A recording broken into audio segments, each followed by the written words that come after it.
found the book Drive, The Surprising Truth About What Motivates Us by Daniel Pink as a very interesting read.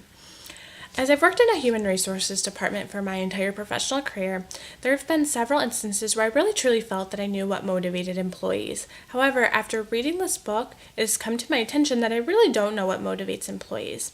Daniel Pink explains 3 different types of motivation within this book, and they become more modernized as the years go on. However, he explains these as Motivation 1.0, Motivation 2.0, and Motivation 3.0. Motivation 1.0 is thought is a very basic form of human motivation. It's a very, very natural state. This is upgraded actually to Motivation 2.0. Motivation 2.0 is going to be focused more on rewards and punishments as driving motivation. And this is where I really, like I said, felt that I knew what motivation was and knew what drove employee motivation. I think it's very common sense to think that rewards are going to drive employee motivation and have them become those higher performers.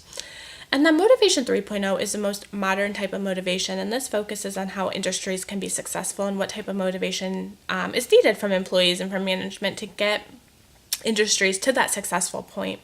This is really focused around type I behavior, which I will talk about very shortly. As we're speaking about motivation, I found a comparison that Daniel Pink explained in this book is very, very interesting. This comparison actually compared motivation to that of carrots and sticks. Sometimes humans need that extra drive or that extra push to be able to become motivated. However, Daniel Pink actually explained this as cattle as well, or livestock, and sometimes livestock need that carrot wielded in front of their face or dangled in front of their face, or they need to be poked by a stick and get that punishment to be able to move and to get motivated. This is really, really how human nature, you would think, really operates, and sometimes it's not always like that. You also think that motivation might come from incentives and motivation might come from rewards. However, that is not necessarily true either. What I found very interesting, and there was actually a study done by a gentleman named Dan Irely that Daniel Pink explains in this book. So this study was actually done in Mumbai, India, and it was actually done by the population of India, and this group of individuals was broken up into 3 different groups.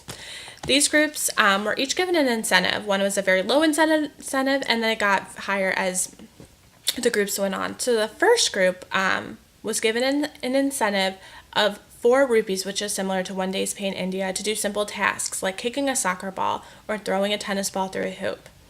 If they did well, they would be given those 4 rupees. The second group was tasked with the same activities. If they did well, they would be given 40 rupees, which is similar to 2 weeks' pay in India. The third group was given a very, very high incentive, which would be 400 rupees, which is similar to 5 months' pay in India. This is a group that you would think, or that one would think, would be the most successful and the highest performing group.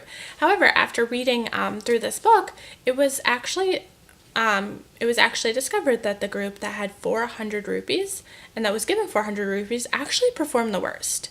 The group that was given 4 rupees and the group that was given 40 rupees performed very similarly. However, the group that was given the highest performed the worst. So that concluded that sometimes motivation is not driven by reward.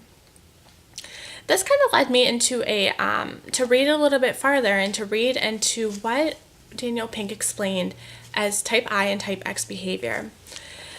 Prior to reading about that, there was a blurb in here that talked about Douglas McGregor, and Douglas McGregor actually came up with the theory X and the theory Y behavior. And what this is how managers actually go about managing their employees. They are actually 2 theories that are different ends of the spectrum. Theory X focuses very, very heavily on employees who do not want to be at work. They don't like work. They really dislike work. However, in turn, Theory Y is completely different. Theory Y focuses on employees that are very internally driven. They love being at work. They enjoy being at work, and they want to be at work. And Theory Y is really what drives a successful organization. So Daniel Pink felt that within the book, it states that he felt that it was kind of time to reinvent the wheel and to come up with his own theories, if you will. He came up with 2 theories, and they're actually called Type I and Type X. Type X is very, very similar to Theory X. Type X considers employees who don't want to be at work, who are not internally motivated, and who are not driven, who really, really, truly don't care. However, Theory Y is very similar to Type I. Type I talks about employees who are very internally driven. They're creative. They want to be at work. They do very well at work, and they're very, very high performers. Daniel Pink goes on to explain that Type I employees are the employees that are needed within an industry. They are needed within an organization because an organization can only function on the Type I behavior. The reason for this is because Type I, as is explained in the book, Type I is always going to perform those Type X employees. Type I are the very, very high performers, whereas Type X are more of the struggling employees. They're more of the employees that don't really care. In addition to that, and this book focuses pretty heavily on monetary and finances as well. So Type I employees do care about money, and just because they like being at work doesn't necessarily mean that they don't care if they're compensated fairly. However, they don't necessarily put all of their work based on their finances and based on how they're compensated within the workforce, whereas Type X does. Type X really focuses on how they're compensated. So as I was reading this further, Daniel Pink explains 3 elements that are needed for Type 1 behavior. The first one is autonomy, the second is mastery, and the third is purpose.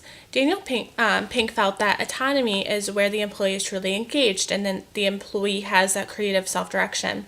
There are companies out there that are using the ROW concept right now, and what ROW stands for is results-oriented work environment. And what ROW is where companies are not micromanaging their employees. They're giving them that flexibility, and they're giving them that trust, and they're seeing motivation. They're seeing employees become more motivated because they're trusted within the workforce. The second that he felt contributes to Type I behavior is mastery. Mastery is how an employee is driven in the workforce and how engaged they are. If an employee is not going to be engaged within the workforce, they're not going to be able to master those critical tasks. They're not going to be able to complete those critical tasks.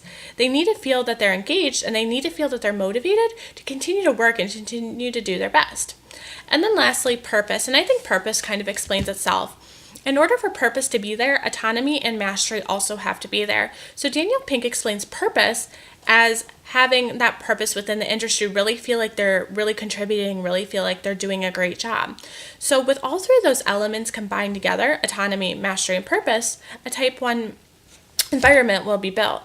And if a Type 1 environment is built, this organization is going to be much, much more successful. They're going to be much better at what they do, and the employees are going to be more driven and more motivated to be there. So with that being said, I felt the book was very interesting. I would definitely recommend this to some of my colleagues in HR. I think it really explains what motivates human behavior, and I think it really puts into a new perspective on how important this motivation is and how important it is to really understand the motivation as a whole.